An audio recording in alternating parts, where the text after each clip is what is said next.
Mr. Raymond Cartwright, Tamika Henry, and Dr. Alozie as well. Now, walking into the McCall Neighborhood Center, it brought tears to my eyes. I'll be honest with you.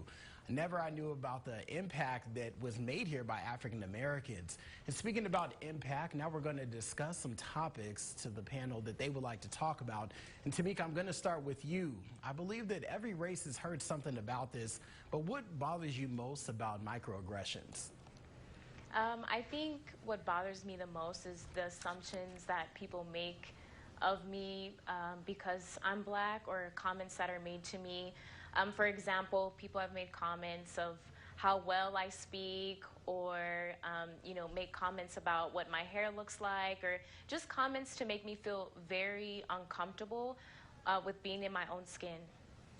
I know exactly what you mean. Sometimes, I get the same thing about the clothing that I wear. There's some microaggressions that you gentlemen want to share as well that you've heard about? I mean, it always makes me laugh, right, when the person says, hey, you're really eloquent for a black guy. And I'm like, I'm the most eloquent person in this building, probably. So I think those are one of those things where you just laugh. And I think one of the things about microaggressions, though, we do have to be careful with is that intent is important. Right, and so in as much as people may have some ignorance around certain things, or they haven't been exposed because of their life experience, intent matters. And so help the person learn, help them understand, help them get to a place where they're better for the next person. Right, and I think that's really critically important as well. And Dr. Alozie, I'm going to add this on there too. It matters how they say it too. If they're trying to be rude about it, I have to clap back. No, I'm just playing. Don't do that at all, people out there. Do what Dr. Alozie said and be very nice about it. I want to ask you, Mr. Cartwright, I know that you probably heard just several things in your time being here. My biggest problem is trying to not be too sensitive because of my background. As you know, I grew up as a black boy in Alabama in the 1940s. So you can imagine the types of experiences we had back then.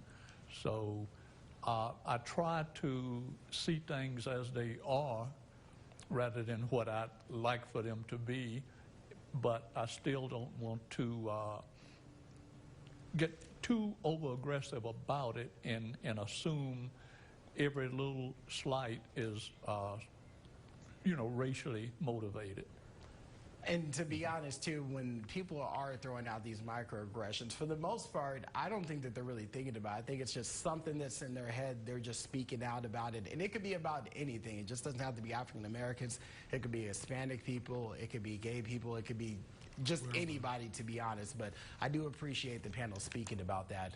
Now, coming up next, I've been looking forward to this. Mr. Cartwright is going to be speaking about his experiences coming up. But I also want to talk about what's going on for 2020, for what was going on and for basically what shook the world last year when 46-year-old George Floyd was handcuffed to the ground, and then the officer put his knee on his neck for 8 minutes and 46 seconds until he died. And there's countless names out there. Breonna Taylor, she was just asleep in her home when officers broke through her door and shot her 8 times.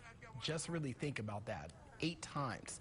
And then Bolton Jean, he was shot by an officer after she entered the wrong apartment. I remember being in Louisiana with Alton Sterling. He was selling CDs in Baton Rouge, Louisiana. When these incidents happen, I just want to ask the full panel about this. When other races come out to you, how do you want them to approach you about the situation without them being disrespectful about it? And Tamika, I'll start with you.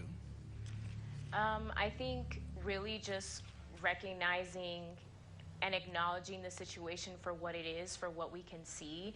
And I think, individuals from other races or other backgrounds, when they come to me and ask me, what is my opinion about the situation, I appreciate that because they're trying to learn, they're trying to understand.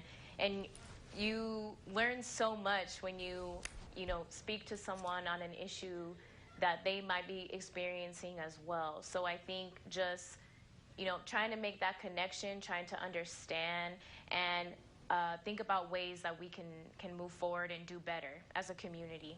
I like how that sounds. I'm going to ask you the same thing, Dr. Elozy and Mr. Cartwright. How do you feel? How should people approach you when these events happen? Because unfortunately, all four of us know that it's going to happen again.